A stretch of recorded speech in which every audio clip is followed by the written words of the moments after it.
So I'm sure recently you heard about this new trend called quiet quitting, where millennials and Gen Z at their workplaces do what they are paid to do.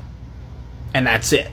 There are usually two reactions when people hear this. Either one, they're like, yeah, that makes sense, do the job you're paid to do. Or two, oh, these young people don't want to work hard anymore. Or maybe young people want to be paid what they're worth. Does that sound about right? And now I'm sure that there are different scenarios for different jobs. So for example, as a teacher, I do not get paid for extracurriculars, but I still run those clubs because I get personal fulfillment from that because I love seeing my students engage and grow through those activities. I do extra work because it provides me fulfillment. But if I worked in an office job, I don't think I would get fulfillment from doing an extra report or getting something in faster before the deadline. So if you're one of those people who think that young people just aren't working hard enough, maybe it's because people who work in the corporate landscape don't want to be abused by the companies that they work for. And hypothetical, if you want people to do more work, maybe pay them for the work that they do.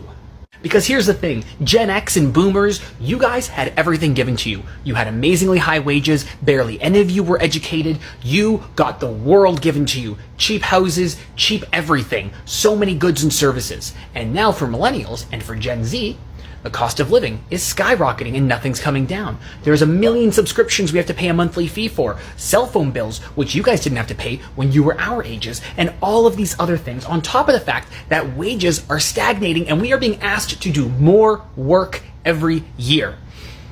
So maybe you guys were willing to do more work because you were compensated so fairly, maybe even more than fairly, and so you felt obligated to do so.